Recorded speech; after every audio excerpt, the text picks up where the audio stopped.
Drivers, start your engines!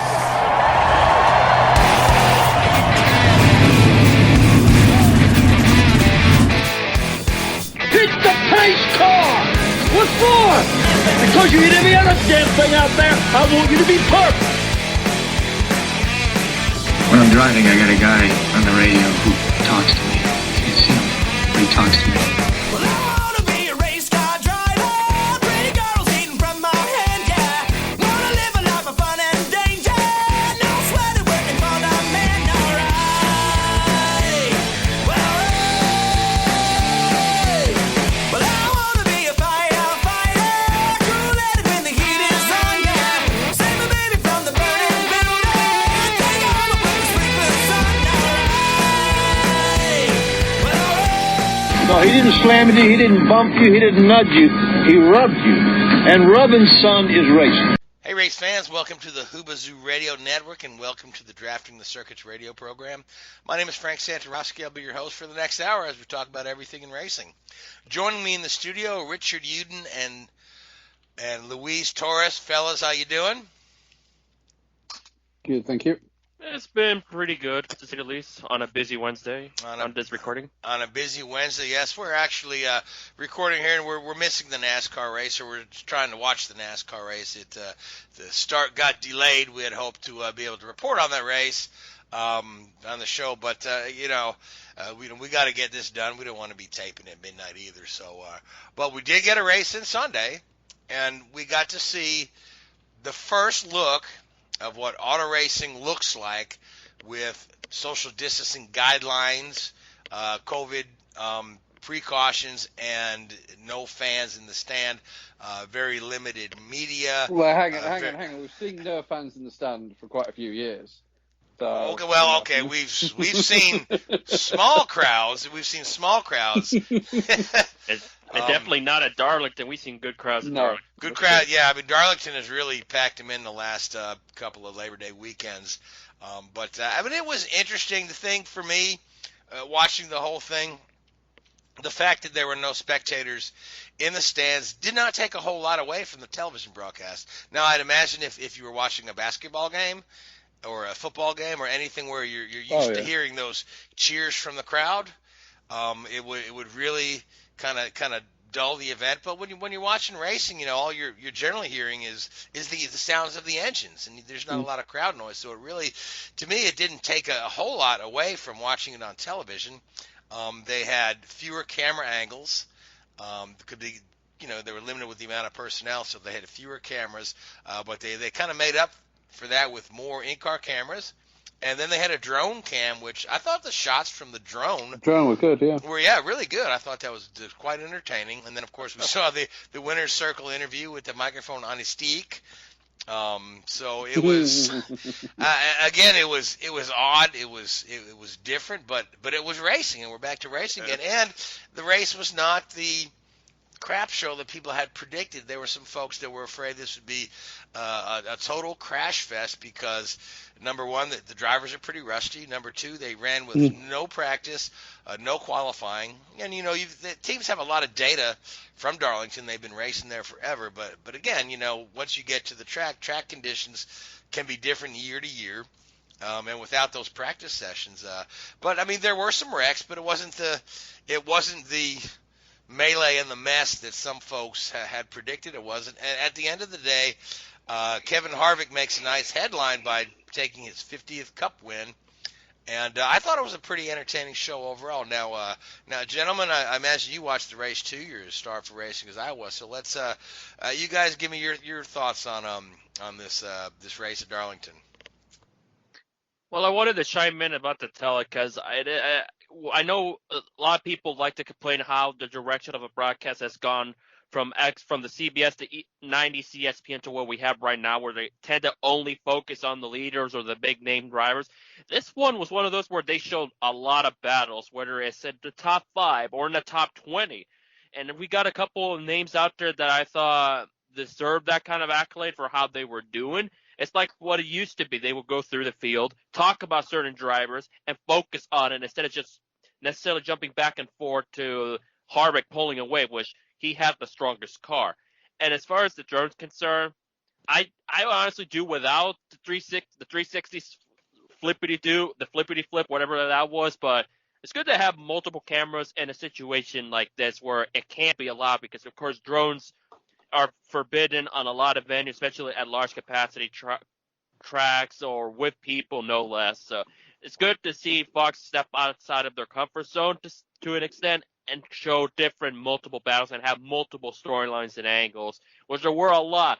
But the fact that they focus on those that are not the main storylines, like a Matt Kenseth, Ryan Newman, but focusing on a Tyler Reddick or a John Hunter Nemechek, this is what good TV is. You want to show variety, get people to know who they are, and get a good backstory. Yeah, I mean, the one thing that was noticeably missing was the lack of any pit reporters. You know, because we're very used to the pit reporter coming to the crew chief and asking about the strategy. You know, you guys feel like you have enough fuel to make it? You're going to take 2 tires or 4, those kind of things. All that was absent because, you know, of the very small team of broadcasters. As a matter of fact, the guys in the booth were not even on site. You know, and they weren't even together. You know, although they did a nice job of trying to, you know, patch it together from a couple of different locations to, you know, to make a cohesive broadcast. So I thought under the circumstances they did very well, and it shows, you know, the phrase that everybody's using today, the new normal, and it shows what's possible with a little bit of, you know, when we are forced to go out of our comfort zone in many sort of stretches of life these days, and I think they did a fantastic job with it. I mean, yeah, the crowds being empty was a shame and the like, but you know, if you'd never watched a NASCAR race before and you watched it, you wouldn't have thought, oh my god, this is the most stupid thing in the world. You know, it was a good, entertaining race. Yeah, I thought they did a good job. You know, and they'll build back into it. I think they've got qualifying in Charlotte this weekend, haven't they? So slowly over time they're going to start building back into having a qualifying and practice sessions, I'm sure. And like everything, it's just patience, and it's just, you know, people being sensible and going through the motions in a sensible way. And that's what's required these days, unfortunately. yeah, and I feel like, you know, from what I'm hearing, you know, more and more out of different states here and there, I feel like we may, you know, once we come into the summer or the late summer, things will be. We may have, what were they calling the fans light or something? Maybe, you know, fewer spectators, but spectators nonetheless. Yeah. You know, I mean, it'd be nice to have real folks in the stands. I think they've got to be careful. Because if they do that and they go down, you know, we've got to get and you know, hey, they do need to get spectators back in, but it can't be at the price of the actual sport taking place in itself. You know, if they do start bringing spectators in, and you know, there's suddenly a contagion from one of the events, and obviously that will put the sport in a very, very difficult position. So, you know, even if it means they run the majority of the season without the fans, which would be a great shame, obviously, you know, you've got to look at the bigger picture, I think, and the sport's got to be seen as taking a social responsibility here. And as much as the tracks have got to make money, everybody knows that, but I think there's a balance that needs to be made. Yeah, I mean, it's kind of interesting to see which sport will be the first one to kind of get back to normal, you know, and get to, obviously, I think a lot of the indoor venues it's going to be a while before we see any indoor venues. Yeah. And I just can't imagine how awful it would be to watch a basketball game with no fans, because all you're going to hear is them squeaking sneakers, you know. Well, what you could do is they restarted the South Korean soccer league. Yeah, I heard that weekend. story with the mannequins, and some of those mannequins were not quite department store mannequins, shall we say? Yeah. Well, fortunately in baseball, they have brought crowds. I think with South Korean baseball, that everybody's pretty much all the raves about it. I know a good pal of mine that's covered those baseball games down there, so it's quite the vibe down there. But fortunately, there are baseball. Unfortunately, yeah, we don't have crowds, but at least we got some sort of racing going. Hopefully, fingers crossed, after Charlotte goes smoothly, and of course Indycar at Texas, and so on. So then maybe, fingers crossed, the Indianapolis on the 4th of July could be a sign of true comeback for crowds. Sure, restricted in a way, but it would be nice to have it. So then more people could show up. It's going to be a scorcher more than likely, but who knows? Yeah, they're talking, like I said, the state of Wisconsin is somebody had filed an injunction against the governor that may actually open up things for sporting events with spectators, which kind of might open the door for the Road America. And we'll go ahead and I'm going to save this for later in the door, but Road America on the IndyCar schedule has moved its date from mid-June to July. July 10th is going to take the place of Toronto. The Toronto race was dropped, because of COVID-19 restrictions and things going on in Canada. But they're going to make the Road America race a doubleheader, and they really they are strongly looking at being able to have fans there. I've heard that Road America is open for camping here coming up shortly.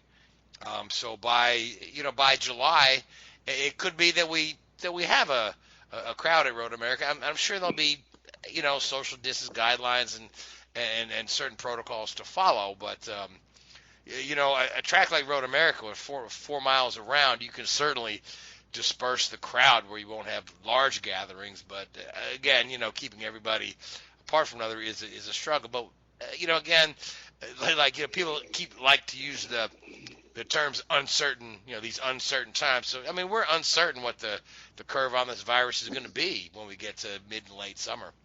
So definitely.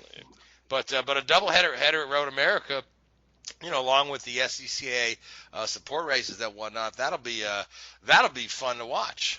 Yeah, if crowds are allowed to come back, then I think for sure that'll be worth deciding, because that's one of the things that, and yes, based on my reaction, that was news to me, because with the weekday job, I don't know everything that's going on, because it usually happens while I'm working, but that's good to hear Road America getting a doubleheader and also moving it to give an opportunity, because that was the big mystery that I had. How they're going to pull this thing off with limited coverage, especially when they're only going to allow about 8 IndyCar media people around that number at a 4-mile track where you'd really only see the front stretch besides some TV screens and all.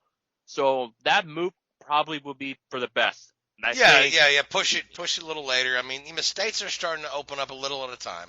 I know in my state in Kentucky where I live, they've gone to this week they're going to open restaurants back up, but only to 33% capacity initially, and then if there's not a spike in COVID-19 cases, they're looking at 50%, and then then 66%. So we'll just have to see all that goes across the country in all these different places. I believe I want to say that Iowa, where there's an IndyCar race planned, is almost entirely open back up with very few COVID cases being reported.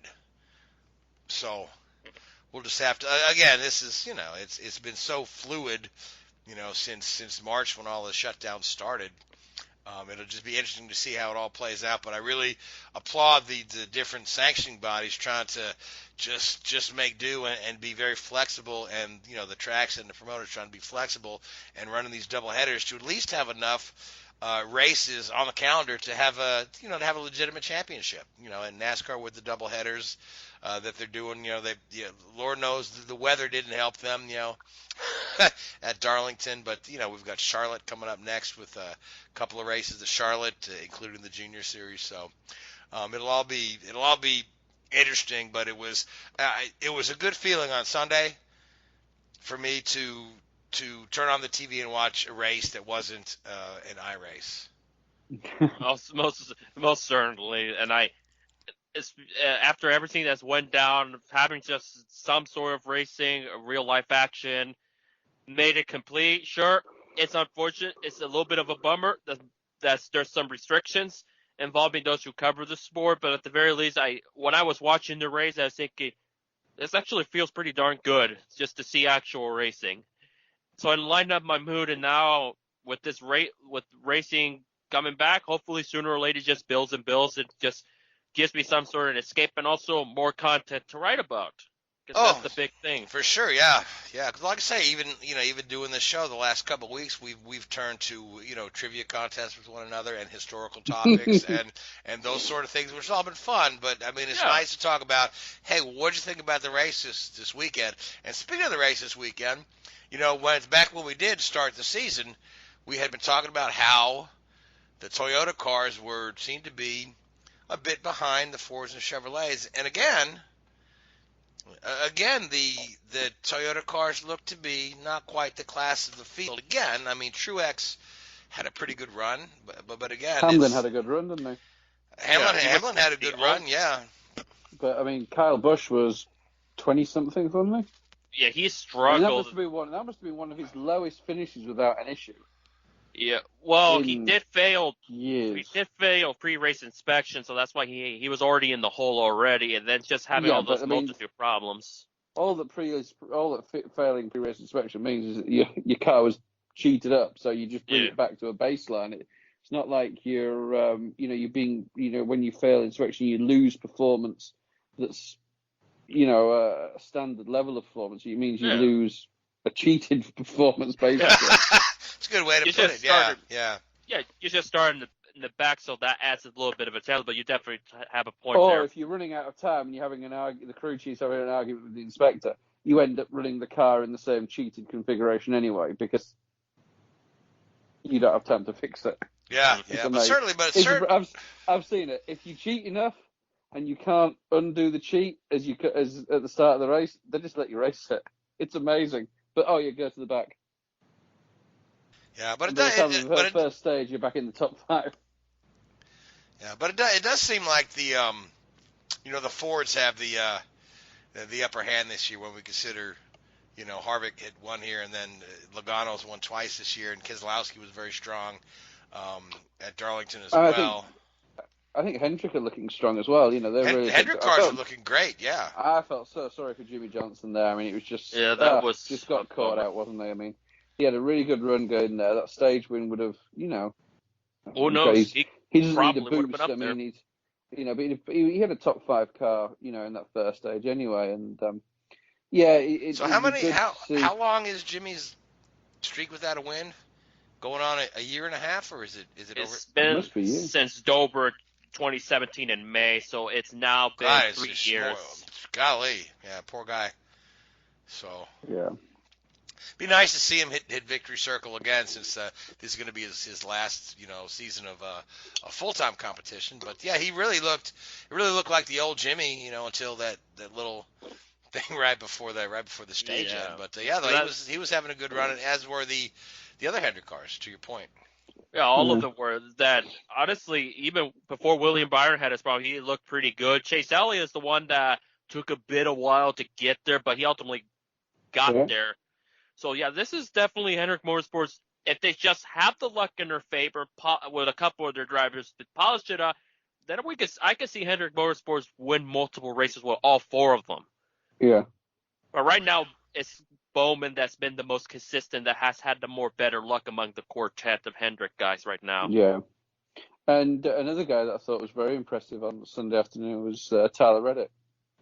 Again, continuing his run that he's had so far this year. I thought as a rookie coming in, in the 8 car replacing Daniel Hemrick there, I thought he's certainly, to my mind anyway, upstaged his more experienced teammate there, pretty consistently throughout the season. And very, very impressed with him.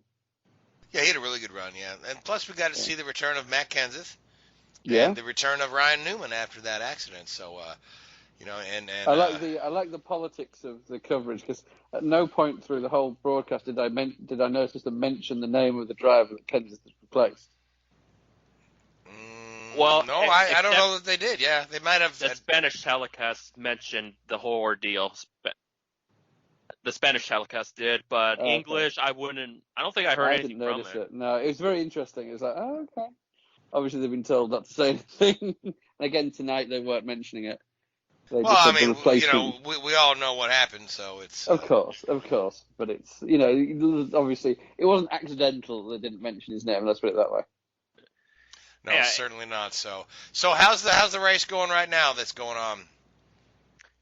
Well, right now, Clint Boyer has pretty much pulled away from the pack. He's ahead of Ryan Blaney, Alex Bowman, Joey Logano, Eric Almirola, your top 5. The only true incidents that we had is just John Hunter Nemechek. He just had 2 incidents that brought up the first 2 yellows, which is kind of a bummer that it just happened. But it looked like Kenson might have got in the back of John Hunter Nemechek on that already, and that's kind of been downhill for him at this moment in time. So he's currently 39th, dead last, 2 laps down. So a lot of racing left to go, but it seems like track position is pretty much essential because, I mean, Ty Dillon held his own quite well. Ryan Preece, who started on the pole because of the invert of the top 20 drivers, he's in the top 10. So Yeah, Ty's dropped now.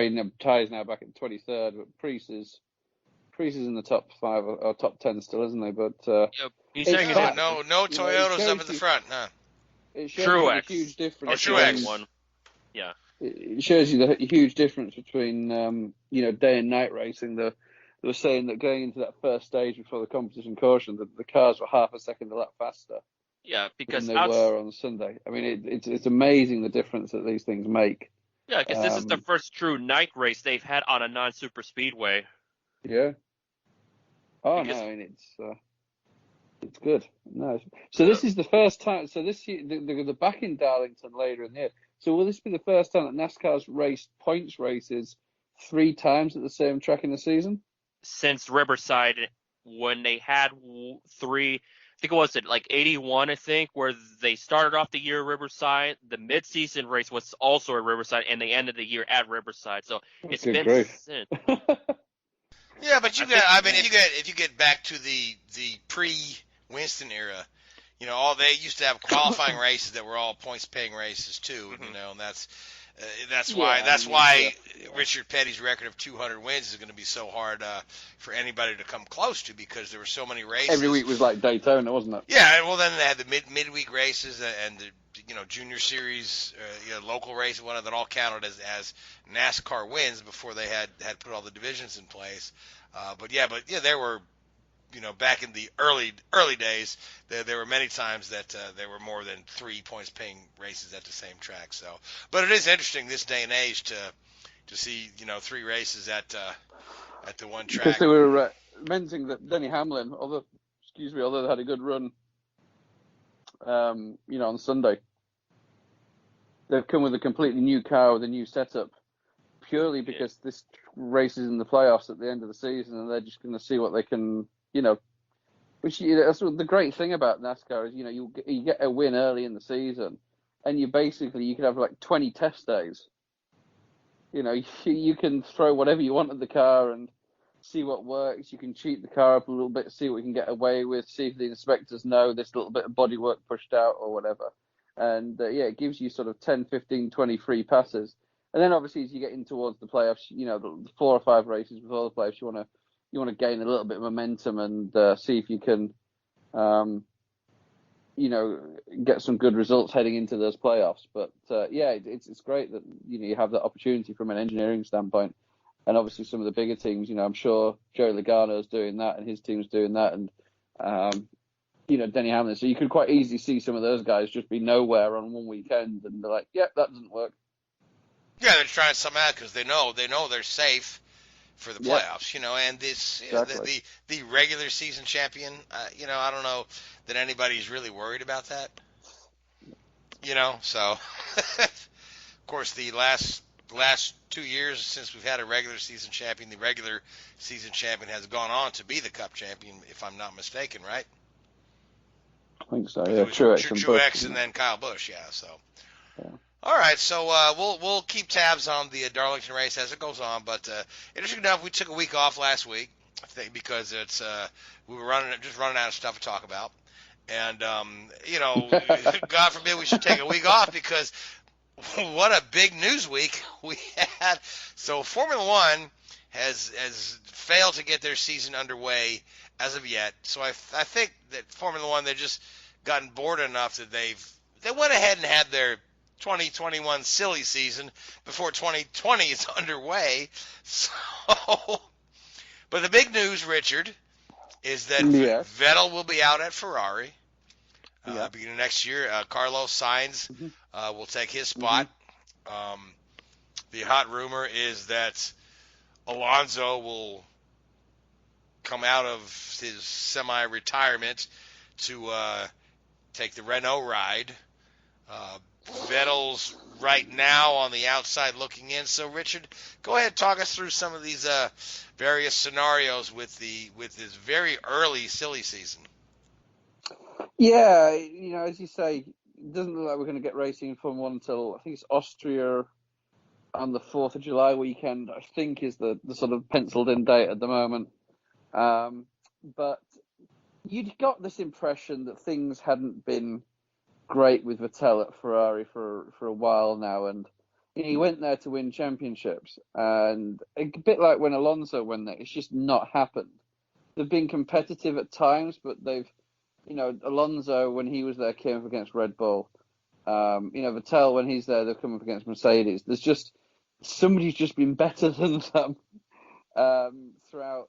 The reign of their sort of superstar driver, if you like, and it mirrored a little bit in a way with what happened with Seb at Red Bull at the end of his career there. Daniel Ricciardo came along and basically, upstaged him at Red Bull, and he's like, no, I'm off. I'm going to go to Ferrari. And then he had the pace of Kimi for the first stint of the Ferrari career there, but then Charles Leclerc came on last year and outdrove him for the vast majority of the season. You've got to say so. You wonder about Vettel's mentality. It's almost back like in the Fangio days, back in the 50s. He's like, I can't win in this car, so I'm going to go somewhere else. And the difference with Fangio is that he was that good, he could pick which car he wanted to go to. But you see Seb step away from that car, and obviously that's making Leclerc basically number one driver, I think. And Carlos Sainz has taken that opportunity, and I think it's a great move. I think that there's no doubt that he's a very, very talented driver. Came through the young driver program at Red Bull there, and had his opportunity with Renault a couple of years ago. And then when Daniel Ricciardo moved over to Renault, Carlos was sort of pushed out a little bit, and he was a great fit at McLaren. I think you look at his personality, and also last year as well, his personality, and also Lando Norris's personality. Those two guys gelled fantastically well.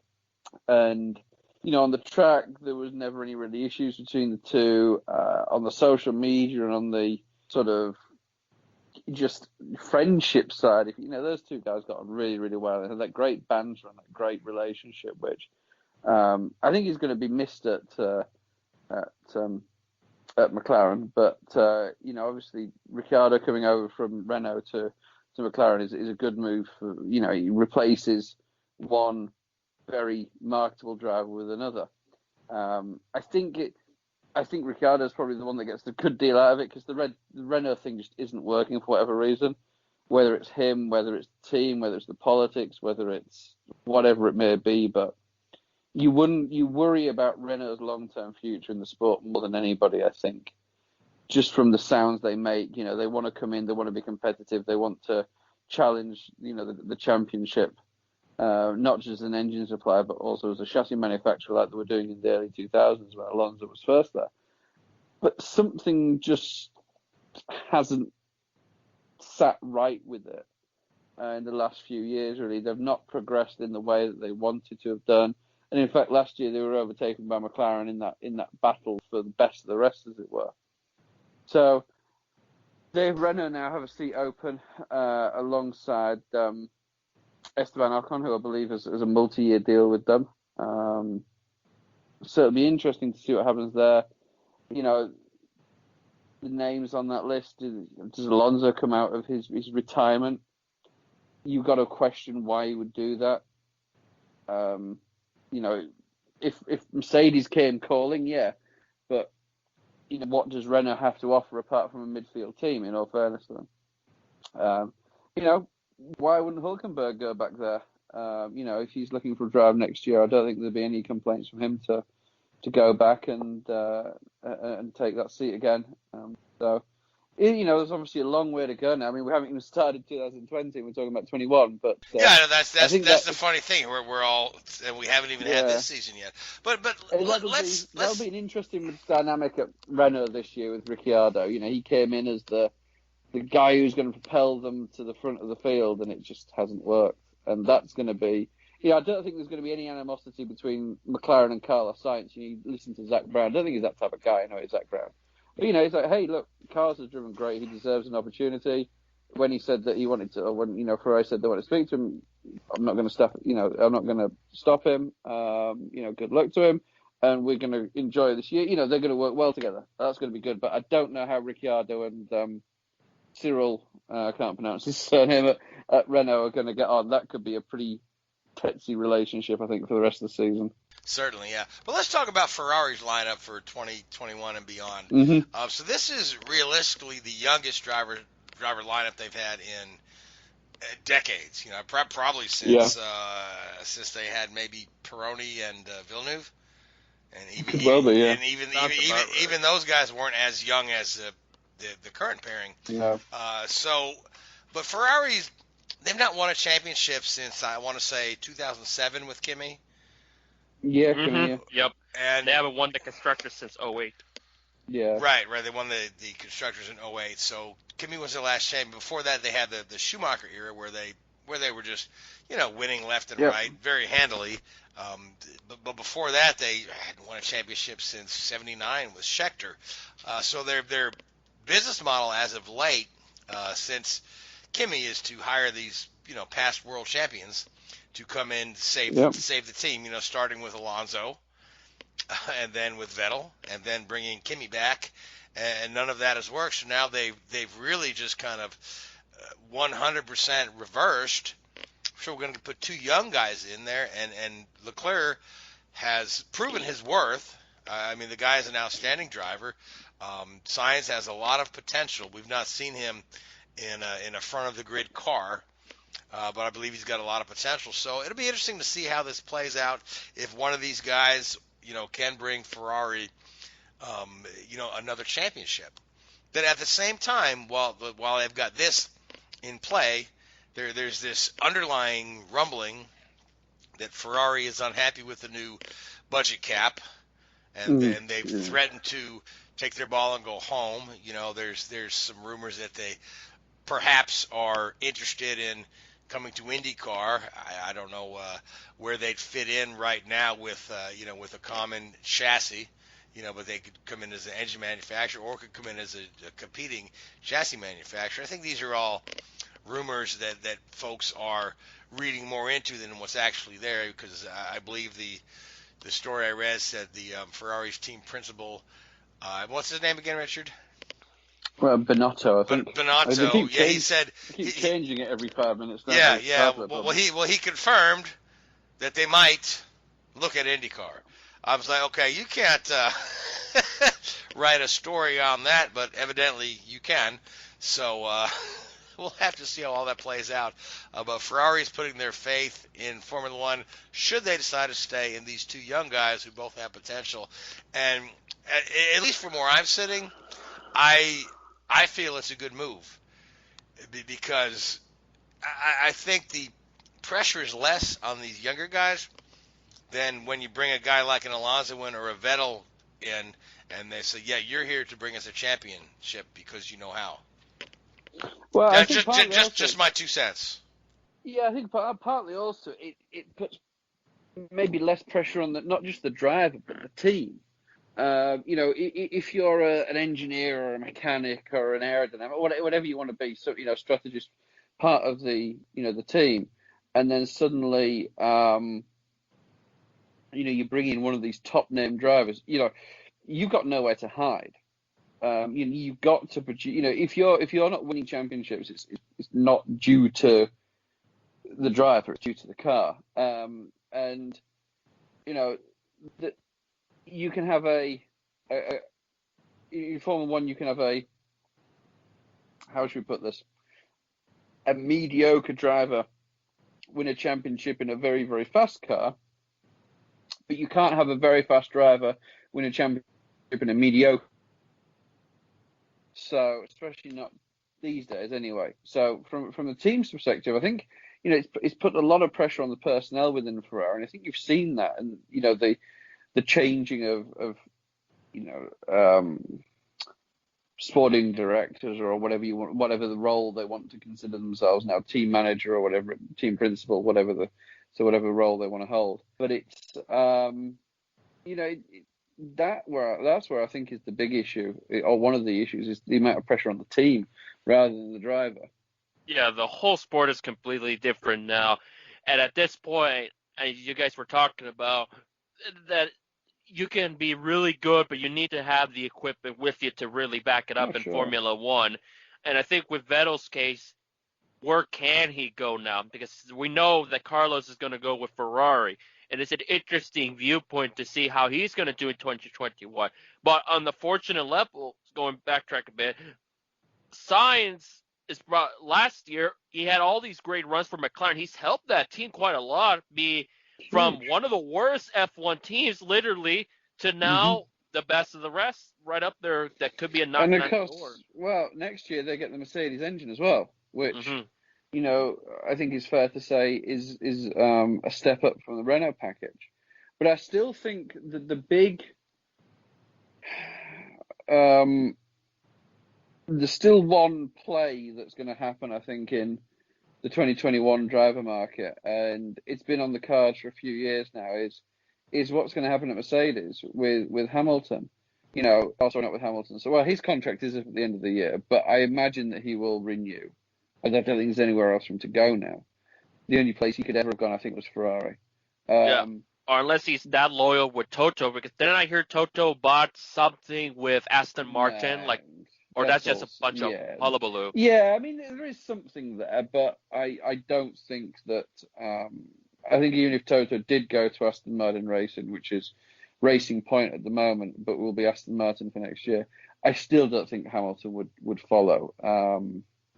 You could put, I'd imagine he wants to be. You could put somebody who's never been to a racetrack in charge of Mercedes and still win championships. With the structure that they've got there, and that's where they're really strong. Is, I was quite critical of Mercedes 4 or 5 years ago because they were hiring basically to get a job interview there, you had to have been a technical director at a previous team. They had 5 or 6 people on their books that were former technical directors at other teams, but they've gelled really well, and they've created this sort of behemoth sort of thing of a team that will, no matter who's running it, you saw. I mean, they lost. It was a year ago yesterday, I think it was. They not lost Niki Lauda, who was very influential within their role within their team. But they still continued to be successful. So I think Toto moving wouldn't be too much of an issue. I think it's Valtteri that may be under a bit more pressure. Would it surprise you if Valtteri went to Renault? It wouldn't surprise me. No, not really, because when you look at that team, you could use someone that really understands the car, that understands to be what it is on the competitive level, that goes for wins and podiums. The Renault will need that, especially if Valtteri decides to move on, or they want to bring up a George Russell to Mercedes.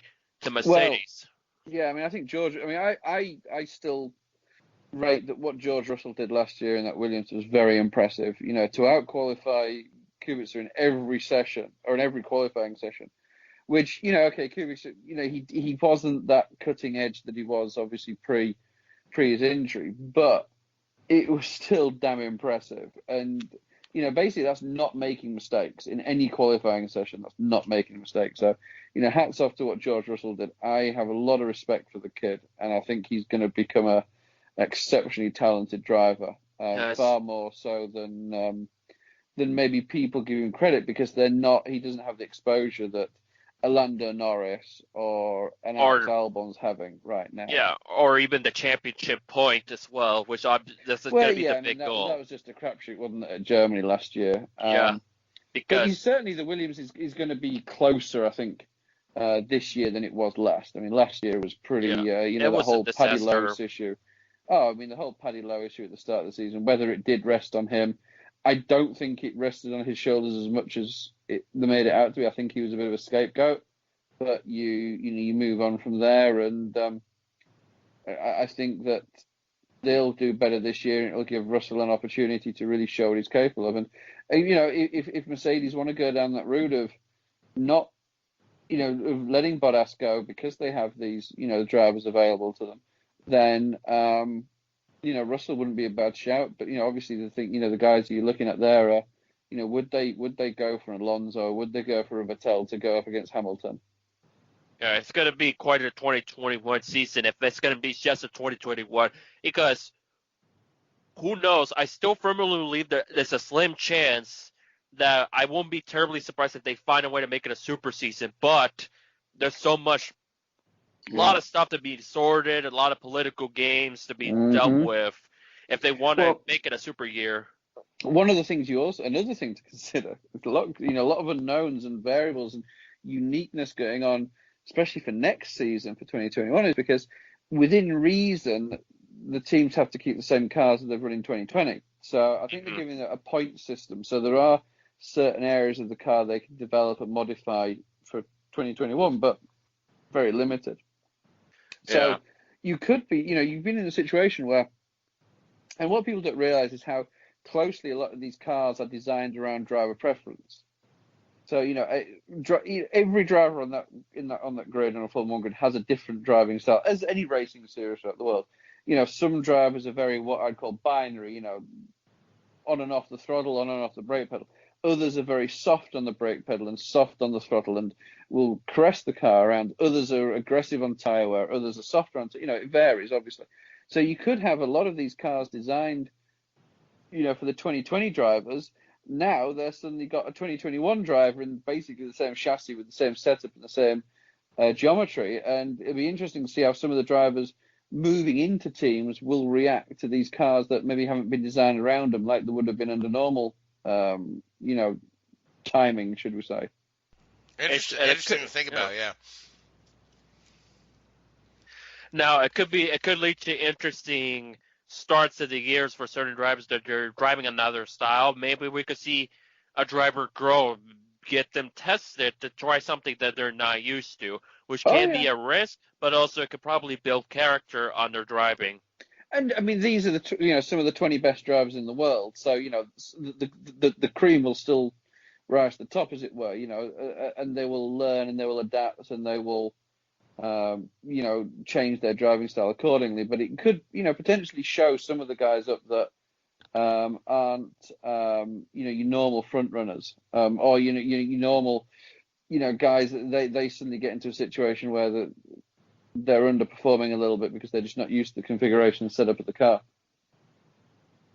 Yeah, so let's talk about the Formula One schedule a bit, because we, interestingly enough, while we're slowly starting to get some racing back in the States here, it's a bit different for Formula One with all the international travel and different quarantines at different places. And I read a bit the other day that while they had struck a deal to run 2 races in Great Britain, that maybe that's not going to happen now due to some of the quarantine rules in the country. What do you know what's going on with that there, Richard? So in the UK, they now, starting in June or July, any visitor to the UK will have to spend 14 days in quarantine. Now, it's not like they have to sit in the airport for 14 days or anything, but they have to be in a fixed location that they report to the authorities, and they're not allowed to leave the house, and they're not allowed to travel, blah, blah, blah. So that screws my travel plans for the rest of the year. But anyway, it would basically mean that, teams from based outside of outside of the UK, so the Alpha, whatever they're called now, Torres, they're going to be, Toro Rosso, Ferrari, Sauber. Well, then a number of the drivers, have homes in other places Pirelli, too. So.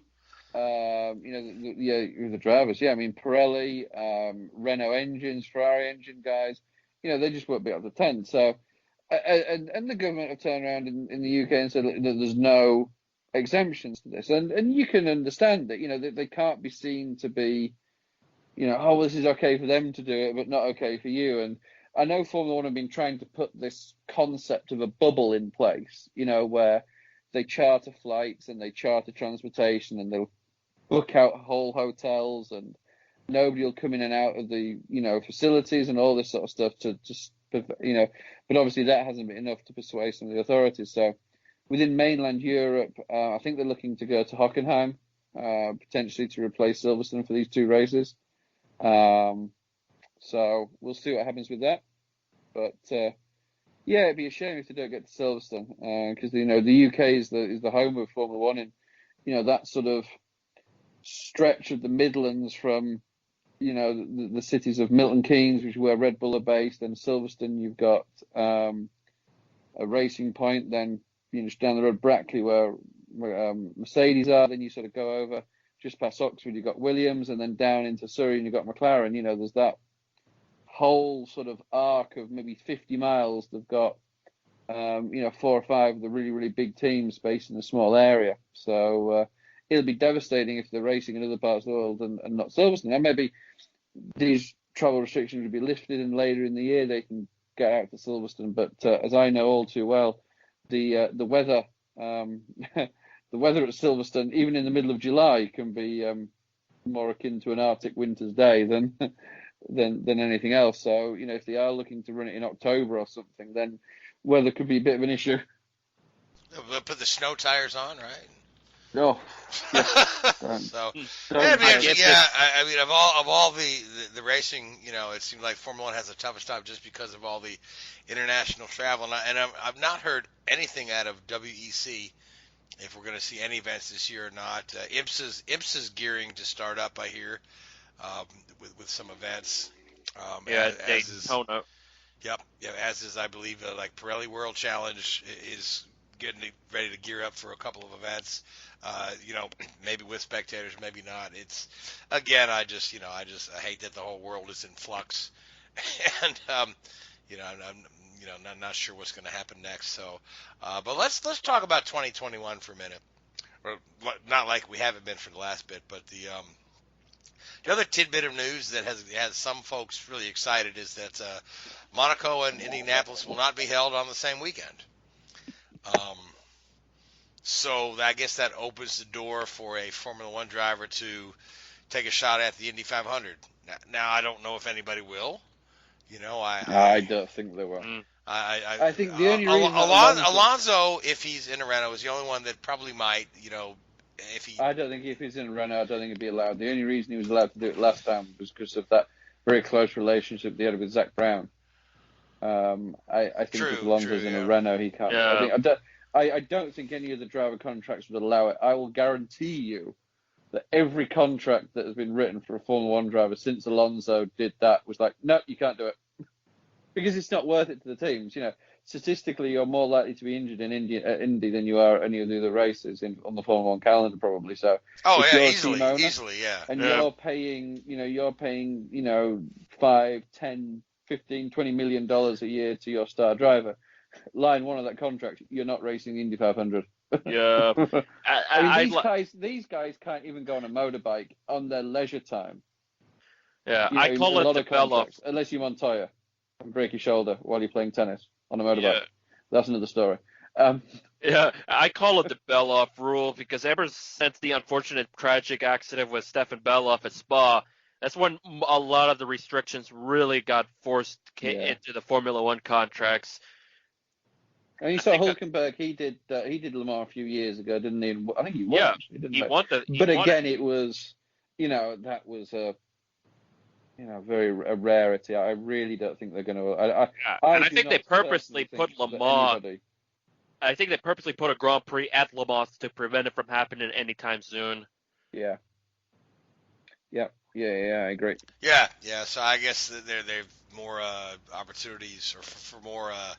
Guys would be willing to go to Le Mans than Indianapolis, so they figure, we'll just go ahead and come off the Indianapolis weekend, which they've been on the same weekend for quite a while, but, back in the late 70s and 80s, they weren't. They were on opposite weekends then, because I remember Mario used to run the Indy 500 every year. He would have somebody else, because Monaco fell on the qualifying weekend, and then so Mario would have somebody else qualify his car and start at the back. But yeah, I don't think we're gonna. Even though folks are a little excited about this, I don't think anybody in current Formula One will do that. I think we've got a better chance of guys from NASCAR wanting to do the double. And I think you've got a couple of NASCAR guys that are wanting to do that. I know Kyle Busch has expressed an interest, and as has. I know. brother Kurt also. It's just a matter of timing and everything for him. It's just having that discussion with Chip. Yeah, of You course. win, Yeah, you, I mean, you win a couple of cup races, and then you go knock on his door about that one, don't you? Yeah, it's gonna take some convincing. Over time, I've learned to realize it takes. If you want to run Indy, you probably have to start the negotiation now. That's why when all these rumors pop up, Tony Stewart's probably going to run. Tony Stewart might be interested. He knows, and I think everyone in the know-how in an IndyCar knows that it takes a lot more. It takes time to set up something like that, and the logistics and the approval from the other camps to do it. And also just put the time and effort and training and run races because that's the thing with Tony Stewart, that if he wants to run the Indy 500, he wants to try another oval race, which are now few and far with between because there's no track like Indianapolis with Pocono out of the equation now, or a Fontana or Michigan to get that oval kit testing experience. Yeah. I mean, your best bet is to run Phoenix at the end of the year to the prior year. Yeah. So, but I do like the. I think it's interesting that some of these, NASCAR guys have tried the iRacing at least, tried some IndyCar racing. Jimmy Johnson is stated that he would love to do some road races. Jimmy doesn't want to do the Indy 500, wants nothing to do with that. But wouldn't surprise me to see, Jimmy in an SPM McLaren on a road course race sometime in 2021 or 2022. Yeah, so. Yeah, it'd be great for the sport, wouldn't it, to see him out certainly, there? Certainly, absolutely. You hope he can be competitive. Yeah, I even heard rumblings about Jenson Button as well, maybe in the mix.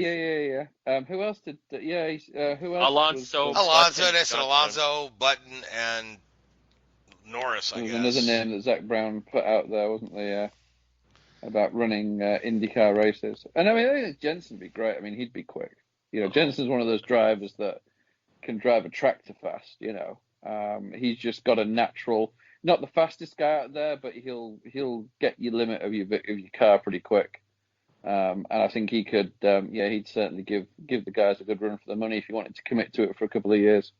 How old is Button this day and age? He's not remarkable. No, he's not 40 yet. Yeah, I was going to say, he's probably right. But the right difference for him 40. now is he's got a kid now and he's married again and all this sort of stuff. So the dynamics are a little bit different. But I think he lives in LA. I think he does live in the US now. It'd be interesting to see how that that works. But yeah, I'd love to see it. It'd be great, wouldn't it? It'd be something to see. Yeah, I mean, it's interesting that Zach Brown mentioned that, but we haven't heard anything out of Button himself. Yeah. Yeah. It's okay.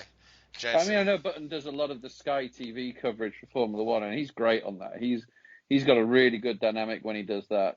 With the guys there, and he may not want to give that up. Who knows? But It ultimately boils on his interests and all that. But it would be neat to see a full-time IndyCar team just have multiple drivers based on. Now the question, here's what I was thinking. I think you have Johnson on the road courses, Alonso on the ovals and Indy 500 included, and Jensen doing the streets. Is that how you probably want to split it up for those three drivers into one car? If you were doing that, yeah. Well, I don't know that I think you're talking a one-off here or there for those guys.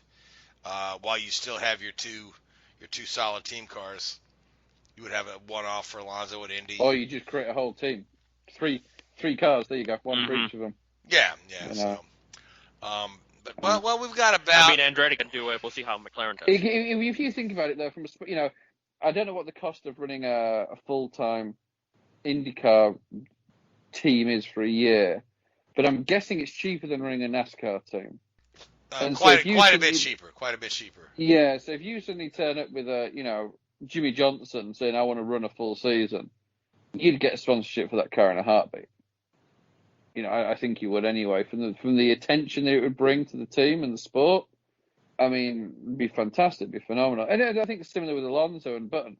I don't think any three of I think in that situation, that's more on the driver than it is the team or the sport. I think if any of three of those were to turn around to a Ganassi or a Penske or a McLaren, or Schmidt-Wieder, Arrow, McLaren, whatever they're called now, or Andretti, any of those 3 or 4 big teams, and it's right, I want to run a season. Their marketing team are going to they're going to be like, yeah, we don't even have to do any work here. We'll get all the money in the drop of a hat to run a full season. So I think it's more up to the driver not wanting to do it than it is a team not wanting to field the car. Oh, I agree with you 100% on that. Yep, absolutely. So, especially Alonso. So we got just a few minutes left. So I guess we should mention our colleague that's not with us, Seth Eggert, participated in the iRacing Indy 500. That's fine, by the way. Huh? Seth's okay. You Seth's made it sound like Yeah. he's no longer with us. Well, he is. Well, he's not with us tonight. He's not with us tonight. He's recovering from the injuries in his iRace. So, but there was the Monday night presented by Kicking the Tires NASCAR. Monday Night NASCAR Indy 500, which makes no sense, but it was a iRacing Indy 500, a couple of celebrity drivers in there, and they had Bob Jenkins calling the broadcast, which was pretty neat. And Seth actually did quite well in the race. He was he stayed near the top all day. With 10 laps to go, Seth's running P3 with a shot at the front. Justin Mallow, who's been on our show with us as well, gets ahead of Seth, and they're battling a bit back and forth. But then this guy crashes right in front of Seth, takes him and like 7 other cars out. So I just felt bad for Seth, but I want to say it was a good job by Seth, and it was really neat to hear Bob Jenkins talking about Seth in a race. It was just kind of cool. So now other iRacing news.